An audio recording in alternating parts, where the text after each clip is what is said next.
आप सभी बच्चों का स्वामी केशवानंद ऑनलाइन क्लासेस में स्वागत है। पिछली जो कक्षा हुई थी ऑनलाइन, उसमें हमने जो चर्चा की थी वो गुप्त साम्राज्य के बारे में की थी। अब जो हमारा अगला टॉपिक है वो है गुप्त काल की सांस्कृतिक उपलब्धियाँ।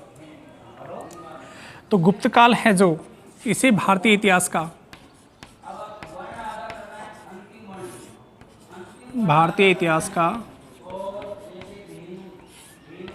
स्वर्ण युग,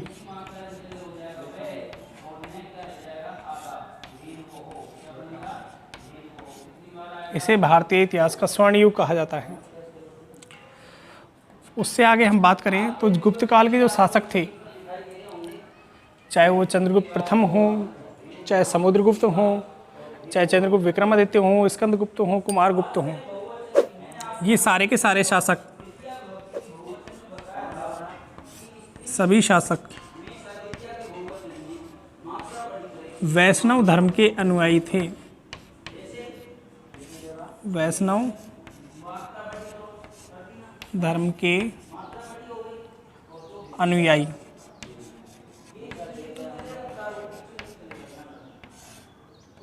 अर्थात ये सारे शासक भगवान विष्णु को मानते थे।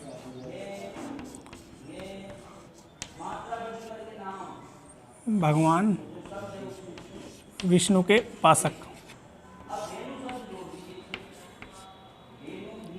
भगवान विष्णु के उपासक।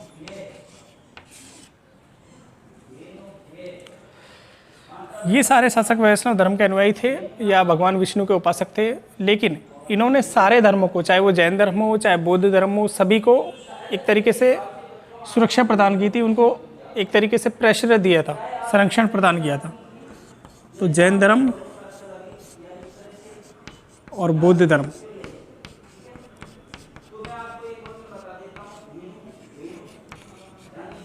दोनों को संरक्षण प्रदान किया। दोनों को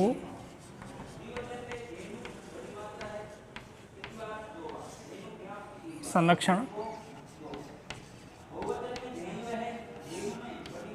प्रदान किया। उसके अलावा समुद्रगुप्त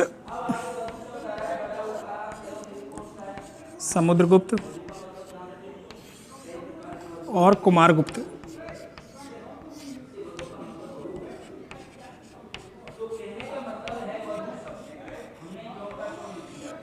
समुद्रगुप्त और कुमारगुप्त दोनों गुप्त शासकों ने अश्वमेध यज्ञ किए।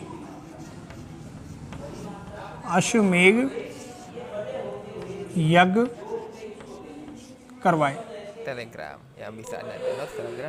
उसके बाद हम बात करते हैं जो चंद्रगुप्त विक्रमादित्य था, चंद्रगुप्त द्वितीय था, उसके शासनकाल में एक चीनी यात्री आया था। चीनी यात्री, उस चीनी यात्री का नाम था फाहियान।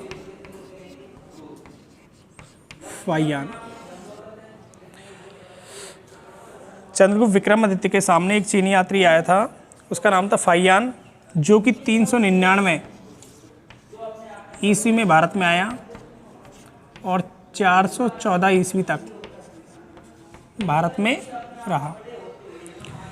इस दौरान उसने भारतीय समाज का निरीक्षण किया और अपने ग्रंथ में पूरे भारतीय समाज के बारे में लिखा। तो फाहियान ये बताता है कि जो गुप्त काल का जो प्रशासन था वो सुशासित था और जो जनता के ऊपर जो लगाए जाने वाला कर था वो बहुत कम मात्रा में कर लगाया जाता था। इसके अलावा चंद्रगुप्त द्वितीय के दरबार में नवरत्न भी शामिल थे। चंद्रगुप्त द्वितीय के दरबार में नवरत्न भी शामिल थे, जिनके नाम मैंने पिछली कक्षा में बताए थे, जैसे कालिदास थे, वराहमिहिर थे, वररुचि थे, चपणक थे, अमर सिंह थे, उसके अलावा बेताल भट्ट थे। तो इस प्रकार चंद्रगुप्त द्वितीय के दरबार में 9 दरबारी शामिल थे जो कि नवरत्न कहलाए जाते थे, जैसे कालिदास,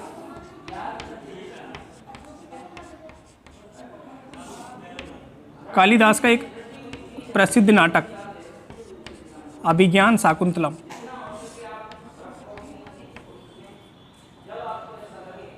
अभिज्ञान शाकुंतलम जो नाटक है ये गुप्त काल के दौरान ही लिखा गया था। उसके अलावा कालिदास ने एक महाकाव्य भी लिखा है, रघुवंशम महाकाव्य। इसकी रचना भी गुप्त काल के दौरान ही की थी।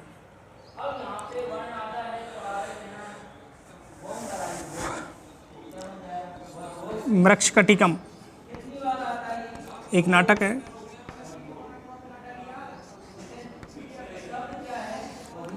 और एक है मुद्रा राक्षस।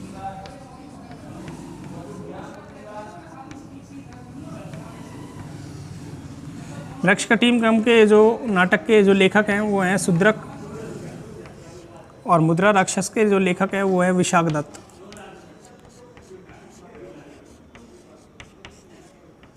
ये दोनों नाटक भी गुप्त काल के दौरान ही लिखे गए थे। उसके बाद हम बात करते हैं ब्रह्मगुप्त,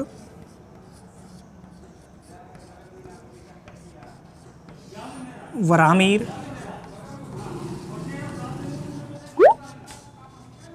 और आर्यभट्ट।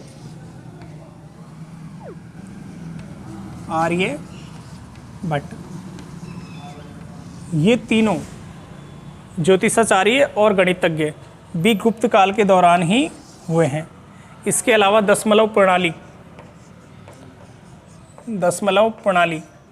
का जो आविष्कार हुआ है वो भी गुप्त काल के दौरान ही हुआ था।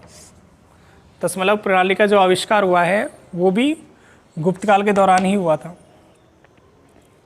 अब हम बात करते हैं गुप्तकालीन समाज की।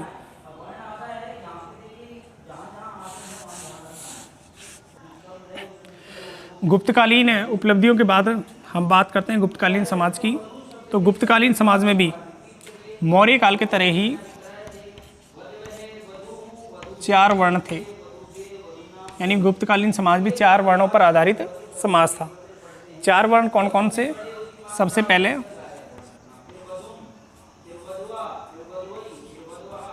ब्राह्मण, नंबर 2 क्षत्रिय, नंबर 3 वैश्य, नंबर 4 शूद्र।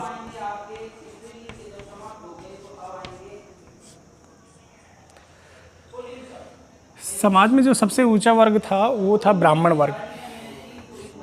इनके 4 कार्य थे: अध्ययन, अध्यापन, यज्ञ और दान। ब्राह्मणों के 4 कार्य थे और ब्राह्मणों को सबसे ऊंचा दर्जा प्राप्त था गुप्तकालीन समाज में। तो इनका काम था अध्ययन करना, अध्यापन करवाना, बच्चों को पढ़ाना, उसके अलावा यज्ञ करवाना, और इनको जो दान मिलता था वो। उसके अलावा दूसरा जो वर्ग था वो था क्षत्रिय। क्षत्रिय वर्ग का काम था राज्य की रक्षा करना।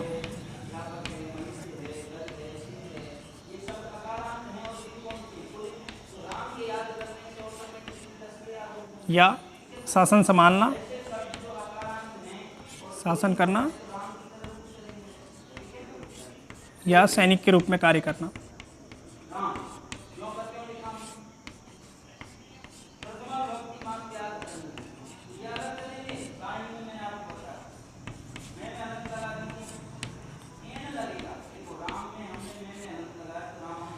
उसके अलावा जो वैश्य जो समाज था, वैश्य समाज का काम था व्यापार से संबंधित।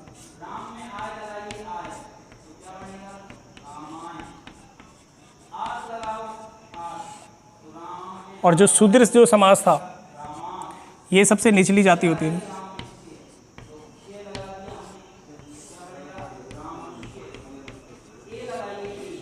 और इन्हें अछूत माना जाता था।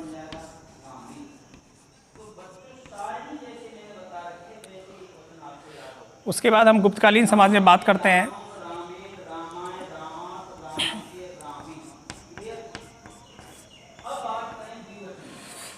स्त्री का जो दर्जा या नारी का जो दर्जा था वो एक महत्वपूर्ण था इसमें।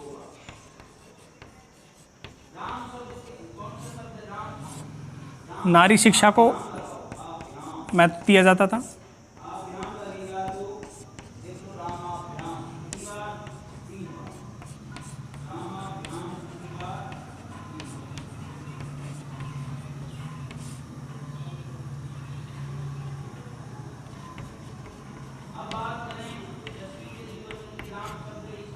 उसके अलावा 8 प्रकार के विवाह प्रचलित थे।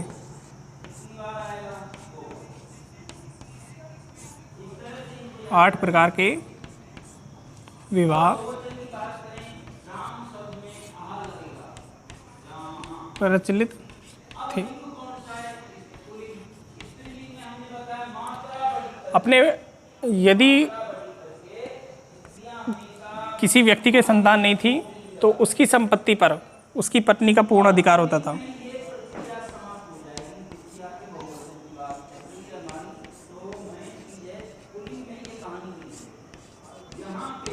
पत्नी का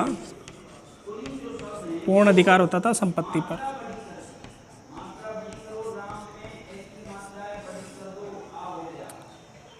यह हो गया गुप्तकालीन समाज। अब गुप्त काल के बाद हम बात करेंगे वर्धन वंश की। छठी शताब्दी में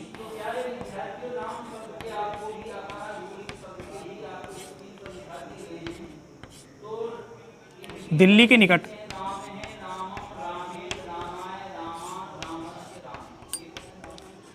एक जगह है थानेश्वर।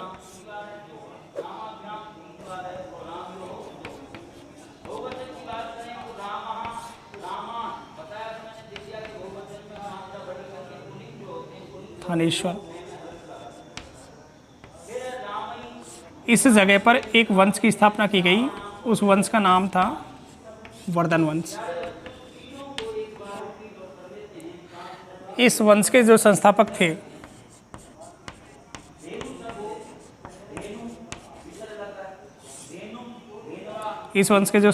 थे वो थे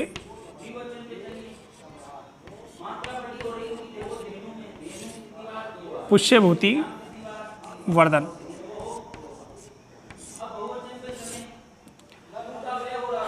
वर्धन वंश के जो सबसे 3 जो अहम शासक हैं वो थे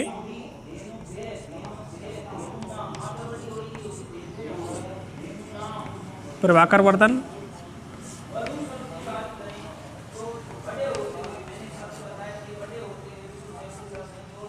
राजवर्धन और हर्षवर्धन।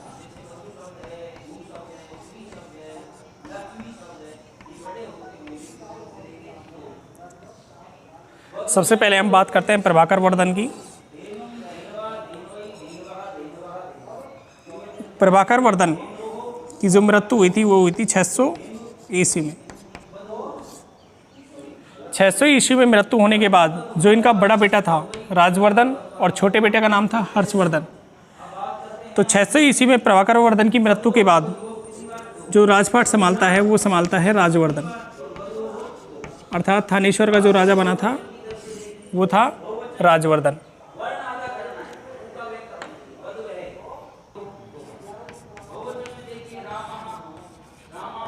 राजवर्धन राजा बनता है 600 ईस्वी में।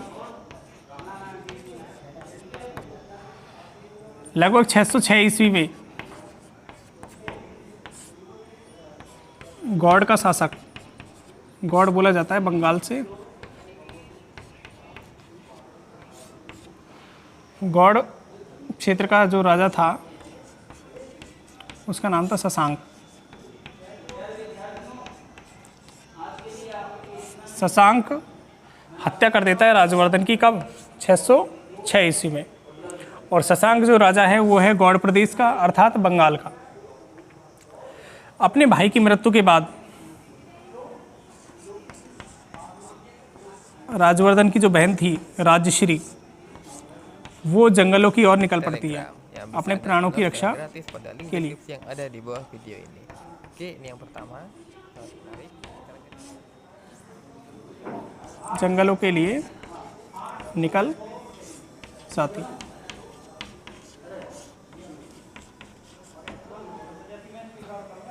छः सौ छः ईस्वी में थानेश्वर की जो गद्दी है उसको संभालता है हर्षवर्धन।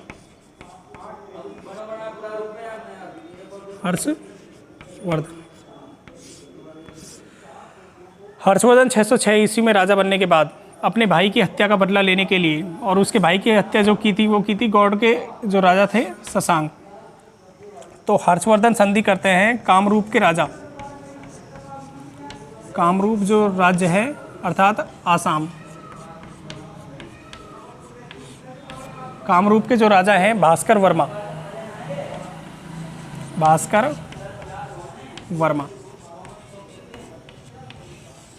कामरूप के राजा भास्कर वर्मा और हर्षवर्धन दोनों मिलकर युद्ध करते हैं गौड़ के राजा शशांक से, और राजा शशांक की हत्या कर देता है कौन? हर्षवर्धन। इसके बाद हम बात करते हैं 620 ईस्वी में चालुक्य वंश का एक राजा हुआ, एक शक्तिशाली राजा था पुलकेशिन द्वितीय।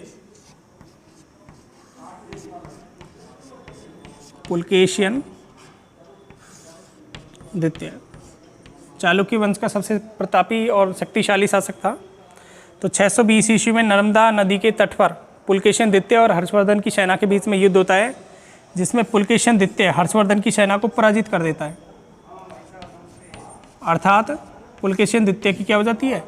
जीत, विजयी हो जाता है। पिछली क्लास में जैसा मैंने बताया था कि भारतीय इतिहास में 3 विदेशी यात्री आए हैं, चीनी यात्री आए हैं, फाहियान, हेनस्वांग और इसिंग। तो जो हेनस्वांग जो चीनी यात्री है वो आया था हर्षवर्धन के समय, और वो हर्षवर्धन के दरबार में भी उपस्थित हुआ था।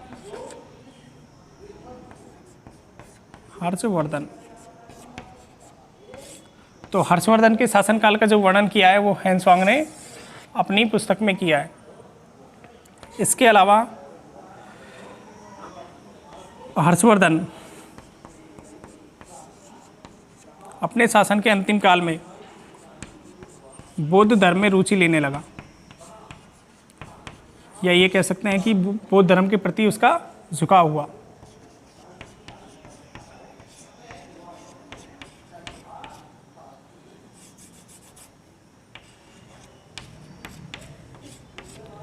अपने शासनकाल के प्रति 5वें वर्ष में वो दान करता था प्रयाग में जाकर। इसके अलावा हर्षवर्धन ने 3 रचनाएं भी लिखी हैं। नंबर 1 नागानंद,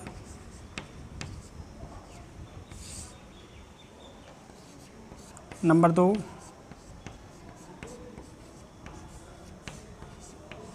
रत्नावली, और हर्षवर्धन के दरबार में कई दरबारी भी थे, जैसे एक दरबारी थे बाणभट्ट।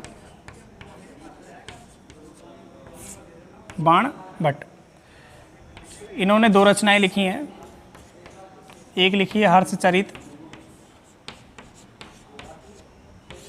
और दूसरी जो इनकी रचना है वो है कादम्बरी।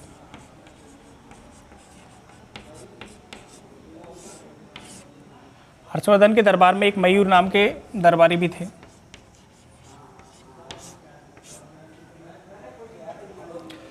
हर्षवर्धन का जो शासनकाल चलता है वो चलता है 606 से 606 ईस्वी में ये राजा बने थे और 647 ईस्वी तक।